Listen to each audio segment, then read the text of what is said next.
كذا قفلنا ملف سلام. ايش رايكم نروح الملف مثير شوي، وملف الجدل فيه كبير، وساحة بات التراشق حاضرا فيها بشكل مخيف شوي، والسطحية الذي أفقدها عنصر مهم في تكوين ميدانها، ساحة المحاورة. ساحة المحاورة يا الحنش لها نجومها المؤثرين، من بينهم محمد العازمي. حياك الله يا أبو شامخ. الله يبارك فيك أبو عارف، ومسي عليك بالخير، ومسي على ضيوف المجلس بالخير والمشاهدين خلف الشاشات. ولي الشرف بحضوري الليلة معكم في مجلس الصياهد، المجلس اللي ما يحضر فيها إلا النشامة والحوات القانمة. الله يحييك. الله يبارك فيك. طول أبو شامخ، المحاورة فن حماسي بلا شك، واضح، وأنت أحد الشعراء القادرين على نقل حفلتها العادية إلى حفلة ساخنة ومثيرة للجدل. يقولون عني كذا. كيف ترى تعدد أساليب الشعراء، ومن يمتاز بهذه الأساليب من وجهة نظر محمد العازمي؟ كثيرة أساليب الشعراء متعددة، نعم، ولكن الأسلوب اللي أنت تكلمت عنه هذا ما يجيده إلا قلة من الشعراء، اللي هو أسلوب الحماس وإثارة الجمهور وإدخاله للمحاورة وشدهم معه في المحاورة. قليلين الشعراء اللي بالنوع هذا. من هو أستاذ هذا الفن؟ أستاذ هذا الفن أنا أعتبره رشيد الزلامي. رشيد الزلامي يقدر يلعب ويتحكم بإيقاع الحفلة. نعم، رشيد يلعب على جميع الأساليب رحمه الله، وعلى جميع أغراض الشعر، ويدخل الجمهور معه في حماس ويشد الجمهور معه بإتقان بعد، بدون تجاوز وبدون تعدي. إثارة الجدل، يعني الحفلات الأخيرة، أذكر حفلة عفيف، مغترة عفيف، أنتم سفر الدغيلبي، كان فيها جدل كبير، انتقل من ساحة المحاورة إلى ساحات أخرى، إلى الشمال، إلى عبر الحدود، وكان مثير للجدل. صحيح، محاورة كانت جيدة. والجدل كان في بيت ابن مهيد اللي يفسر بغير المقصد اللي يفسر عليه. البيت واضح، يعني أنا أقول هلا مرحبا بالضيف، لو مرحبا زاد شبع من كثر ما قلتها في محلي. نعم. قال سفر يدوم البقاء يا محيي ورث الأجداد، ومعطيبك ابن مهيد خله يولي. سفر يخاطبني أنا، ما هو بيخاطب بن مهيد في البيت. يوضح أن يعني إذا أنك تبي تشبع الضيوف بالكلام مثلا، وش بتخلي لبن مهيد ومثال بن مهيد هلا الكرم اللي يشبعون الضيوف فعلا بكرمهم وطيبهم. بالعكس، البيت بيت سفر هذا يعتبر ان بن مهيد مرجعيه للكرم وإشادة في بن مهيد وثناء على بن مهيد، وبن مهيد يستاهل، والتاريخ حافظ، ما يحتاج. طيب، ببدأ معك من بداياتك. قدمك وصل العطياني عند قبيلة السوطة، وتحديدا حفل تكريم جار الله الصواد. يعني توسط لك تلعب ولعب معك. ونعم أبو ترى، لكن ما توسط لي، حضرت أنا وياه في الحفل. ولعبت معه في حفل السوطة تكريم جار الله واعتزال الله يرحم جار الله. نعم. وكانت المحاورة ناجحة وإضافة كبيرة لي، والوصل كذلك. طيب، القاف ذاك هو سبب شهرتك؟ أنا أعتبره القاف اللي دخلت من خلاله للساحة دخول جدي. إيه يعني هو بوابة العبور. نعم أعتبره بوابة العبور القاف ذاك. طيب اليوم محمد العازمي من قبيلة شعرية، قبيلة العوازم من عتيبة، قبيلة شعر، ونجومها في المحاورة 4 البارزين. صحيح. حبيب العازمي كبيركم الذي علمكم الشعر، حبيب علمنا وعلم غيرنا. وفهد بن نعيم العازمي، ونعم. وعبد العزيز العازمي، وأنت ترتيبك رابع. طيب صحيح الكلام هذا. اليوم هل أنت على المستوى الشعري تصنيفك الرابع؟ كلهم أكبر مني وكلهم أقدم مني في المجال، وبني عمي واعتز بهم وافتخر بهم، ولذا قلت أنا الرابع أتشرف، كلهم جنبي ما يحتاج. لكن اليوم عندك رؤية وأنت نجم، عبد العزيز شاعر، ونعم. فهد شاعر، ونعم. حبيب شاعر مبتعد. حبيب موقف الارتباط في العمل ولا حاضر فدهان ومعنا لا يمكن يغيب. طيب هذا ما يقدمك يخليك مرتبة ثالثة؟ يا أخوي شوف كلمة مرتبة ثانية وثالثة وهذه أخلي حكمها للجمهور يا أبو. أدرك معقد شويش عندها المحاورة وعندها الالبل وعندي ما فيك حيلة. ماني بتكلم عن نفسي لكن اللي قدمتهم قدامي يستاهل. نعم.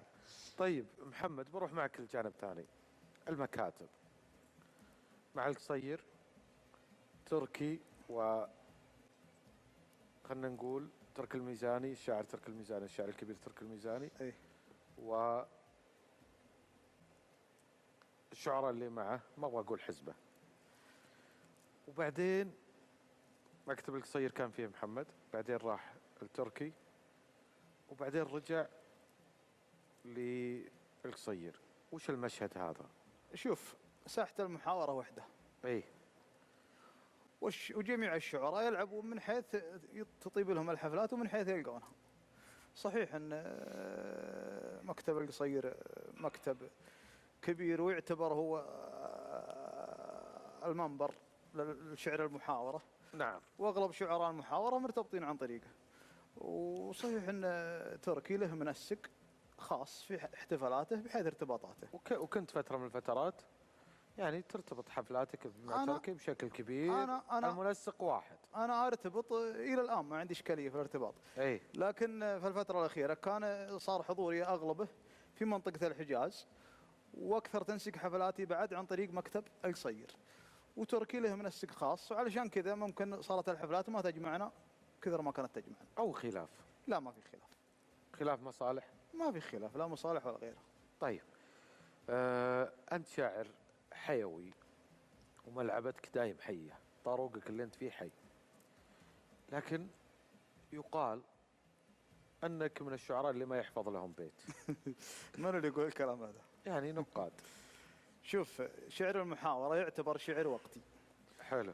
وأنا وغيري يعني ما حد راح يحفظ جميع ما نقول.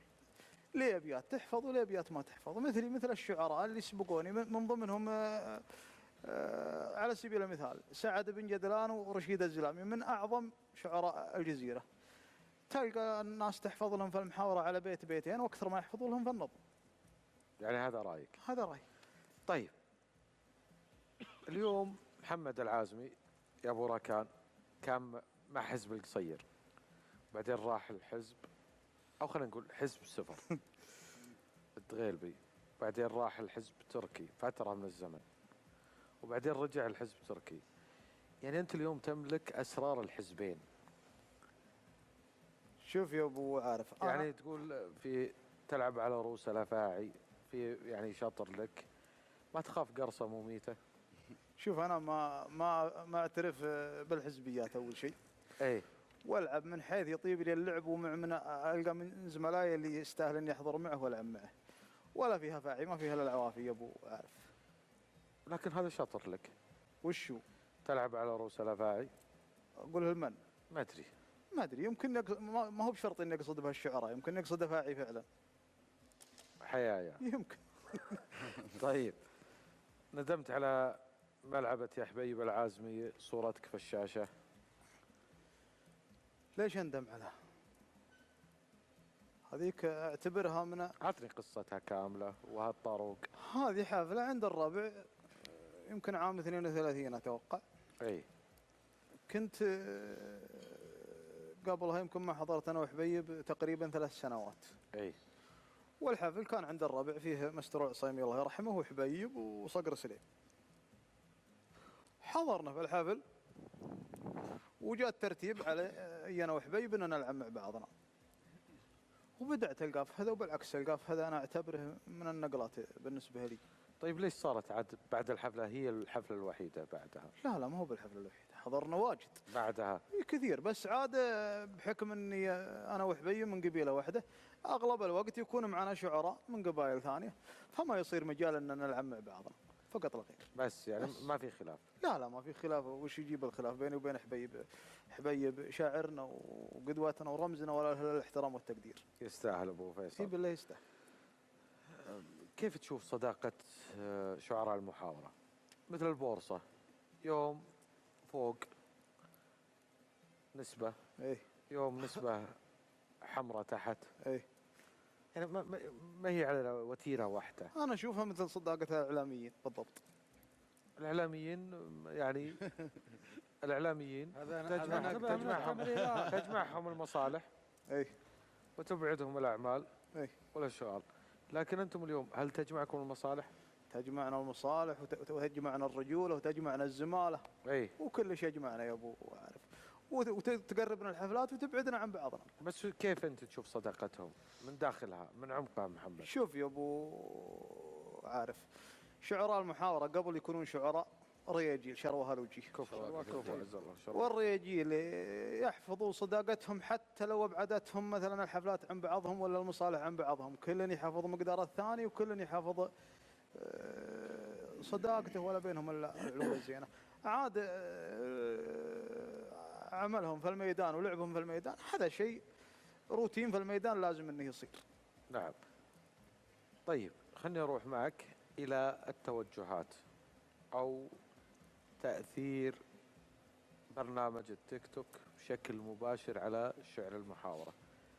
اليوم شفنا شعراء المحاورة هو متنفس لبعض من يدعون أنهم ناقدي المحاورة. صحيح. واضح؟ واضح. مع تحفظي أنا الكبير عليهم، وتحفظي شخصي ما هو أسلم، ما هو مهني، عشان أكون صادق، عشان اللي بينتقد ينتقد بكيفه. صح. يعني صرتوا تمشون على توجهه، على رغبة المقاطع اللي تنتشر فيه.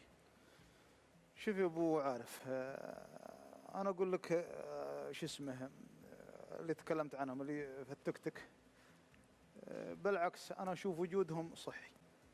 اي بصراحه يعني ممتاز. اقل ما يستفيد منهم الشاعر يصير حريص انهم ما يلقون عليه ثغره ولا غلطه ولا نقطه معينه يستغلونها، سواء المحبين ولا غير المحبين. واعلام مفتوح كل حريه الراي في الكلام. وانا اشوف انه بالعكس عطى الجمهور مساحه ان الجمهور يشارك الشعراء ويتدخل ويتكلم عن شعرهم ويوضح لهم بعض الاخطاء اللي ما كانوا يناقشون فيها اصلا. نعم. عادي. يعني ترى انه جيد وانهم يقومون الشعراء، هذا اللي انا افهمه. يقومونهم كيف؟ يعني يعدلون. لا لا انا فهمت مو بالطريقه هذه.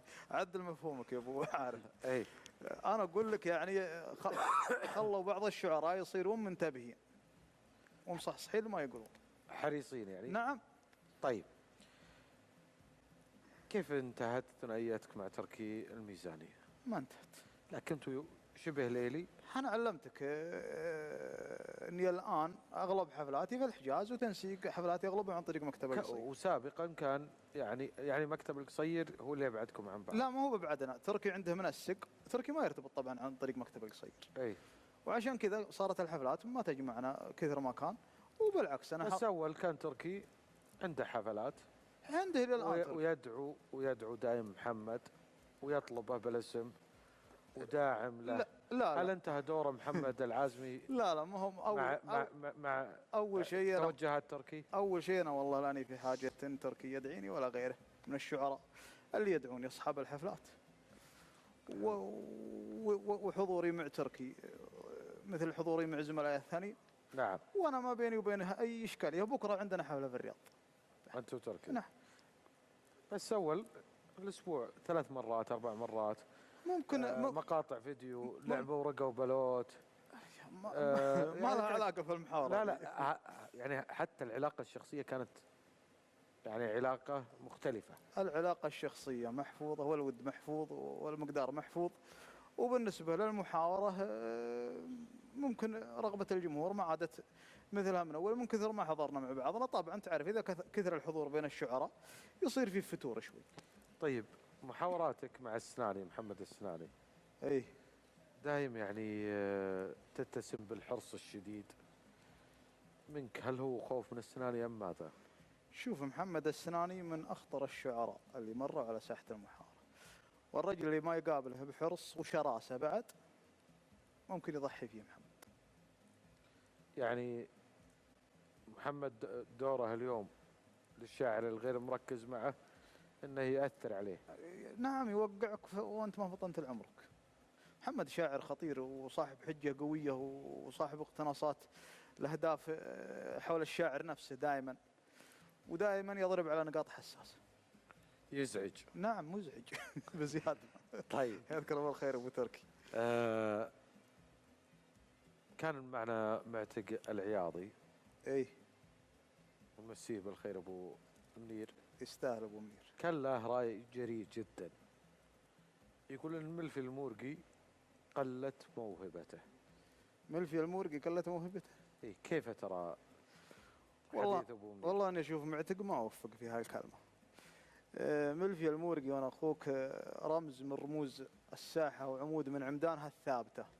من يوم عرفنا ملفي المورقي وهو في زود ما هو في نقص. بس يقول اشغلتها الماده. ما لها علاقه، ما لها علاقه كلها. ملفي اذا حضر الان حضر حضور ملفي اللي نعرفه، وملفي من الشعراء اللي بين كل حفله وحفله تلقاها قوه. ملفي شاعر موهبته طبيعيه وموهبته حقيقيه لا يمكن تصدى ولا تغير مثل الذهب. كيف تتوقع ليش كان راي؟ وجهة نظر واحترمها، لكني اشوف انها ما تجي من معتق على شاعر مثل الملفي. طيب ايضا معتق كان عنده راي جريء، قال سفر الدغيلبي شاعر ممتاز في المحاورة، ولكن مستوى سفر أقل في النظم بكثير. ما رأيك في هذا الأمر؟ بالعكس سفر الدغيلبي أنا أعرف أنه شاعر نظم قبل يصير شاعر محاورة، وشاعر مجيد بطريقة ما جادها له. تقدر هالحين الآن تقدر تقول أن سفر الشاعر الوحيد اللي توازنت شعبيته في النظم وفي المحاورة. كشعبية ولا مستوى شعري؟ شعبية ومستوى شاعرية. بالعكس سفر من الشعراء المجيدين بطريقة مختلفة وطريقة خاصة فيه بعد ومميز. بس هذه وجهة نظر عاد كيف معتق. تتوقع المصالح لها دور في الموضوع؟ لا ما اعتقد. ليش المصالح ما لها علاقة. هذه ممكن يتكلم بوجهة نظره، ولكن فيه من يأيدها وفيه من يعارضها. طيب ليش في شاعر المحاورة دائما الغالب النجوم الوسط الصف المتدني، يعني مستويات المحاورة المختلفة دائما يخافون ظهور نجم جديد وشاعر جديد؟ وش الأسباب من وجهة نظرك؟ ما أتوقع أنهم يخافون. الشاعر اللي واثق من شاعريته ومن نجوميته ما هو بخايف من أحد. ما يخاف؟ لا، الشاعر اللي واثق من نجوميته ومن شاعريته ومن مكانته الشعرية. ليش غالبا شعراء المحاورة يحاولون يهمشونهم، يحاولون ما يلعبون معهم، لا شوف الشاعر بالعكس، الشاعر اللي نشوف ما يغطى الحفير يقولون الريجي، اللي نشوف عنده جودة الشعرية ويستاهل من يلعب معه ويدعمه، بالعكس والله أنا من أولى الداعمين له. والشاعر اللي تعرف إن ما عنده شيء يمكن يسحب كل بعض الكلام اللي ما يصلح، ولا ده بالعكس ابتعادك عنه أفضل لك. نعم. طيب أبو شامخ، خلني أروح معك لنقطة مهمة. أنت قلت اليوم بالعكس ما يؤثر ولا يخيفنا أي شيء. من الشعراء الجدد اليوم يعجبك؟ كثير والله كثير، والتسمية توقعنا في إحراج يا أبو عارف. أنت تقول ما بالعكس ما يشكل، الموهبة تستحق الدعم. أنا أقول لي الآن بس أقول مثلا اللي عديت فلان وفلان دخلتنا في إشكالية مع الشعراء. كثير الشعراء معقد شويش ترى، ما هم بواجدين بالحيل. كم يجي عددهم؟ يمكن أتكلم عن الشعراء الشباب اللي توهم بادين سنة سنتين ثلاث، طالع صيتهم الأيام عنه نوايا ينشبك. والله يمكن 5 6 ما يتجاوزون، بس التسمية ماني مسمى. 5 شعراء، خلهم 5. طيب بنعطيك أسئلة مختصرة إجابتها واضحة. حياك. أفضل شاعر محاورة تاريخيا من وجهة نظرك من هو؟ تاريخيا في تاريخ المحاورة من وجهة نظري أنا؟ نعم. مطرق الثبيتي. لماذا؟ لأنه شاعر صاحب فكر مختلف، شاعر صاحب لفظ راقي، مبعد عن بعض الأساليب اللي فيها إزعاج ولا فيها تجاوز ولا فيها خطأ على الناس. يعني شاعر له طريق مفترد وصاحب مدرسة خاصة لا زالوا شعراء الساحة إلى الآن فيها. شاعر متوفى تمنيت أنك لعبت معه. شاعر فيصل الرياحي رحمة الله عليه. ليش ما يكون الخيار رشيد الزلامي رغم أنك ما لعبت معه؟ رشيد حضرت معه واجد بس ما لعبت معه. ليش؟ والله يا أخوي شوف، عشان كذا أنا سألتك هذا السؤال. الله يرحم رشيد.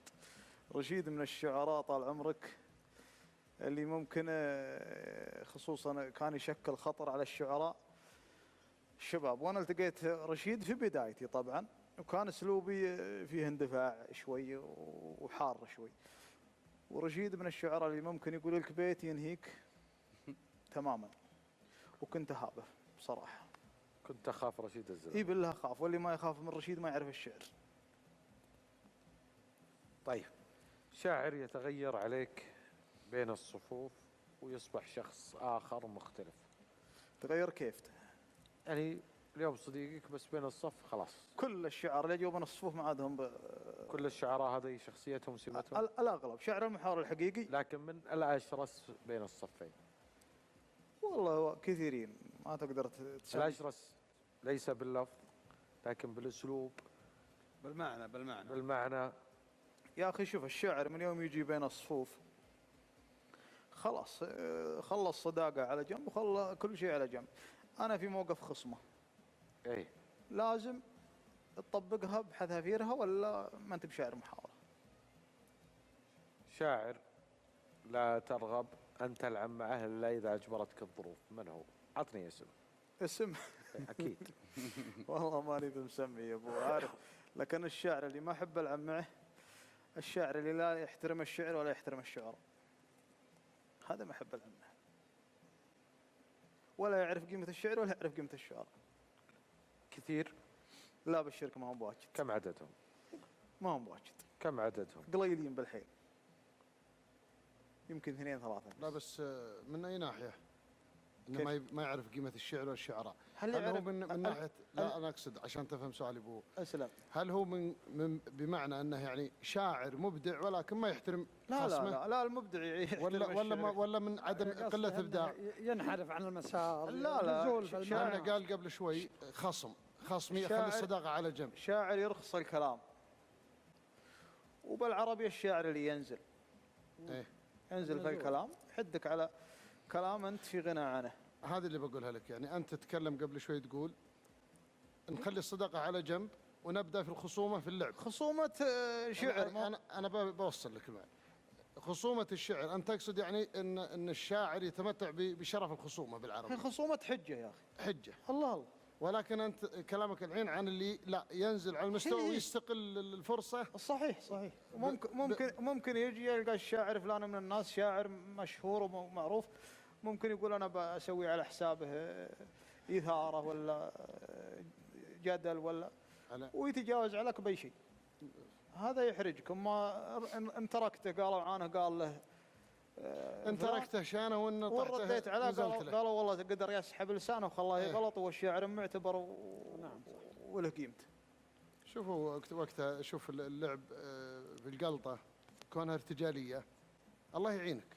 انت ما تدري اللي قدامك هذا منين بيجيك، اي خاصه اذا انت ما انت بعارف شخصيه اللي قدامك بعد. صحيح، خصوصا اللي اول مره تقابله، بس من بيتين ثلاثه تعرف. ترى يا محمد نبى نقاف مع ابن علوان شوي طلعنا عن الهواء بالله علشان يعرف المحاك اللي صدق برا الهواء ايش ولا خليك على الهواء. بس هذا الصوف. ها هذا الصوف ابن عميق بالحال الصف. قوم انت ابو شامخ اسلم من قال سالم. فيه اتفاق بينكم كشعراء على معنى تلعبون عليه؟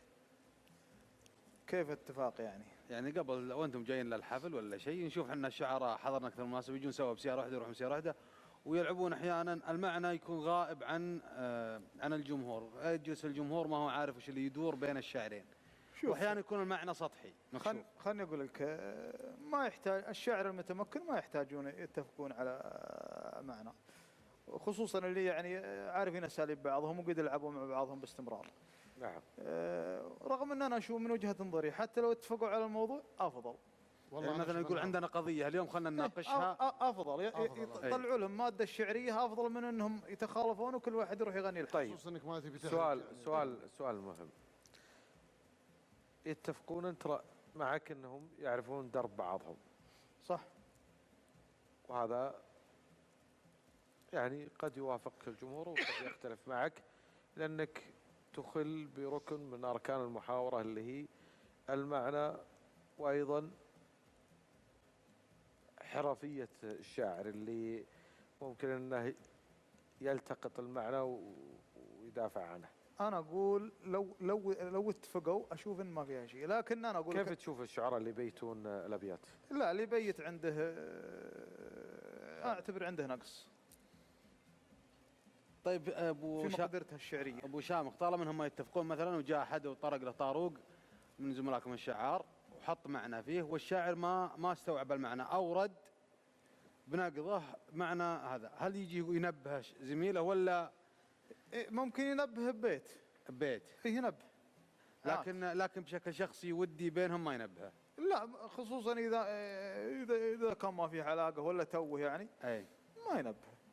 طيب ابو شامخ قبل ان نختم معك سؤال باسم جوابه اسم واحد. من هو نجم المرحلة حاليا في ساحة شعر المحاورة؟ واجد النجوم. الشاعر الأول اليوم والله واجد ومتقاربين الشعراء في مستوياتهم، في نجوميتهم وفي شاعريتهم وفي حضورهم. أنا لو بسمي واحد بظلم لي رياجيل. عطني أنت من وجهة نظرك اليوم من هو سيد المشهد والشاعر الأول اليوم؟ يا أبو عارف صل على النبي. كثيرين ما تقدر تسمي اثنين ولا ثلاثة. من هو اللي لامس مشاعرك وتقول وتتمنى ان البيوت اللي يطرحها انك انت اللي قايلها؟ والله كثيرين مثل اكثر واحد اللي دائما لا لعب تقول هذا يلامس شاعريتي. والله اني ما اقدر اسمي، التسميه فيها احراج وخطا على بعض زملائنا اللي ما يستاهلون. لا ما فيها شيء، انت تحب لك وانا صادق تحب شاعريه شاعر. انا صادق احب شاعريه شعراء ما هو بشاعر واحد. لا بس في واحد دائما بيوته ترسخ في ذهنك. كثيرين ما اقدر اختار لي واحد. ما فيك حيله يا ابو شامخ. كل ما جينا انا اتكلم بوجهه نظر وحقيقه يعني ما ودي اجحف على بعض زملائي لي ما يستاهلون الإجحاف، مبدعين ونجوم وهمشهم وأقول فلان من الناس. لا صحيح. ما يجب. طيب أنا بسألك أبو شامخ، الحين لو شفت أنت شباب توه أي وداخل في القلطة وتشوف الرجل هذا مبدع ودك تدعمه، أي لازم أبين له المعنى اللي بلعب أنا وياه عليه. ممكن أنت ما تثق في قدراته إنه بيلعب معك على معنى، فهمت قصدي؟ شوف أنا أعرف شاعريته إذا بدأت الهنا. إيه. من يوم يرد علي 4 أبيات عرفت شاعرية الرجال وعرفت مستواها. ومن وجهة نظري أنك ما تحكم على الشاعر من أول حفلة ولا من أول سنة ولا من ثاني سنة. الشعر يحتاج خبرة عشان يتعلم الشاعر أساليب المحاورة، وأساليب المحاورة صعبة جدا. يمكن أغلب الشعراء ما يجيدها لين أنه يكد في ميدانها 10 سنوات. صحيح. وإذا كان الشعار والله يعني بعد 10 سنوات تحكم عليه، تقول هذا شاعر ولا ما هو بشاعر. يعني أنت بتقول إن الممارسة هي بدون الممارسة ما تقدر تحكم على الشاعر، خصوصا ممارسة 2 3 لازم 10 سنوات أقل شيء. 10 سنوات راح عمري كله وأنا بيثبت وأنا وجودي فارس. عندكم وأنتم ما أنتم بصوت. لا وأغلب الشعراء ما أثبت وجوده شعريا إلا بعد 10 سنوات. ها. صحيح.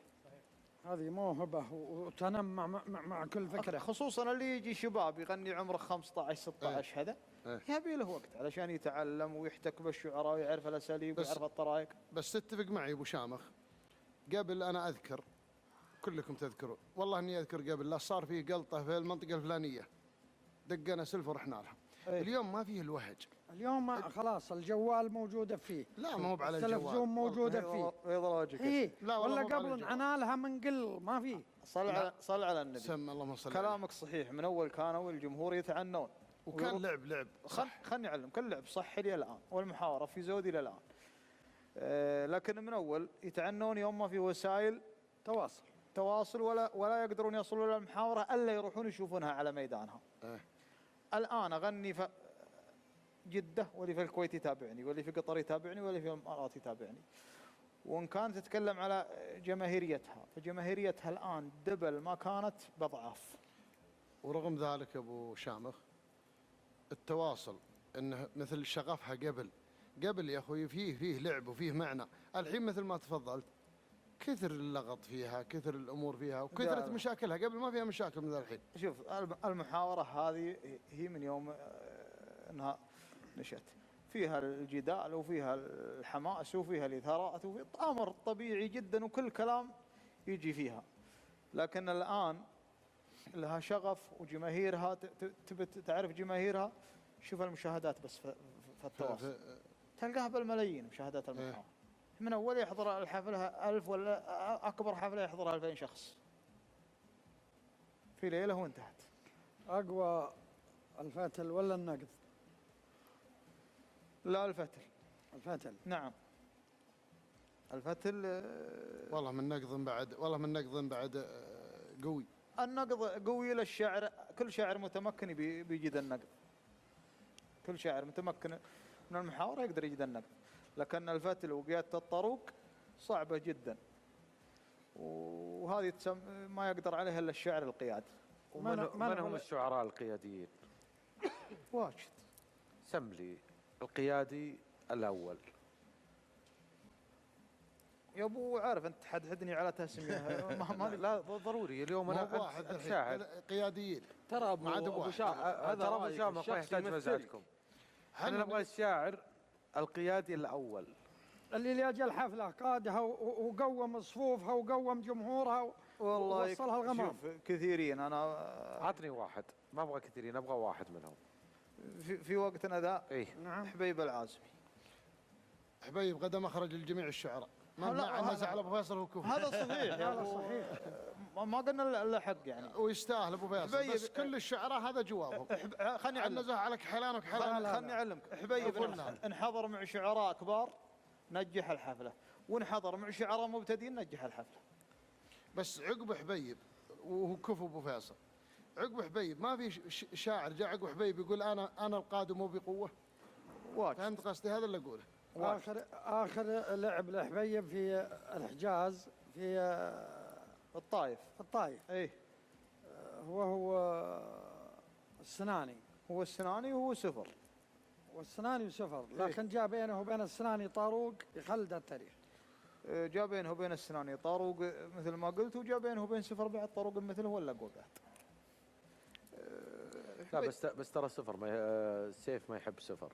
ليه؟ ما ادري انا ملاحظه. لا والله والله ابو سعد والله كل لا والله ونعم ابو سعد. ابو شامخ. نتكلم على سيف بس. ابو سعد طير الثلاث. والله ونعم الشاعر. نعم. ابو شامخ بالخير. عندكم حمايه وفزعات في الملعبه؟ حنا على الحمايه يا اخوي. لا ما فهمت سؤالي، ما نقضت سؤالي. هلا وش؟ لا يا ابن حلال بينكم كشعار يدور له. كيف يعني؟ تصيدون على كيف؟ وضح لي شيء. يعني خلينا نقول ملعبة صارت صاخبة بين قبيلتين، رباعية بين قبيلتين. يا ما صارت. ممتاز. وانت تلعب لك مع شاعر وهو يلعب مع شاعر، انت لك نقضك وهو له نقضه، صحيح ولا لا؟ صحيح.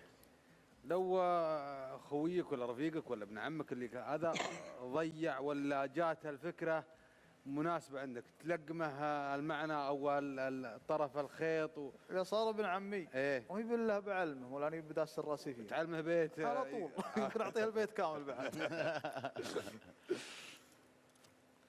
طيب ابو شامخ، احنا سعداء جدا باستضافه نجم. الله يسعدك، بس عندي ودي ابيات قبل نختم اقولها. اي تفضل، نبغى نسمع. ودنا نسمع منك. الله يديم فضلك. زودنا يا ابو شامخ. الله يرفع قدرك. يقول سجل يا تاريخ واحفظ يا كتاب الزمان رؤية محمد ولد سلمان عز الوطن، تراث الاجداد سوالك كيان ومكان علاه لين اعتلى به فالقمم، ما طمن قلب لها عند ابو سلمان حظوه وشان، من كثر حرصه عليها دبلت بثمن، من كبر مقدار اهلها كبر المهرجان، وصيهد منيف اصبح ينافس كبار المدن، كل القبائل تنافس به منافس اخوان، ونفوسهم مستريحه في ظلال الامن، ما همهم غير تقديم البكار الزيان، والفوز هذا المن والفوز هذا المن. سلامتك. الله صح لسانك. صحة ابدان. ابو شامخ سعداء جدا بتواجدك. وعلى طاري المهرجان، كيف اليوم يسهم في رفع اقتصاديات شعراء المحاورة؟ اي بالله يسهم في رفع الاقتصاد بشكل عام، شعراء المحاورة وهللبل ولا منها الا خير. كيف حفلات الصياد؟ زينة وفلوسها واجد. طيب حنا لها فاتح 24 ساعة وكل ليل في لعب. انت مشكلتك تدري وشو؟ على التحديث القديم. حنا لها الحين سامري وطرب. اقول لك شيء، الرجال احنا هو مسمع وكل ويكند يا سيف. شلون؟ خميس جمعة. ابو وجوده اليوم ترى هي ينعس يا ابو عارف اللي حسن لازم تسوي له شغل مايك انت. طيب اي انت وقت جاي الحين وتسولف علينا جديد انا اقول يا الربع شيباني ذاله فيهم بلالال. اشتغل ابو عارف طافي. شيباني الاثنين ذاله فيهم بلالال.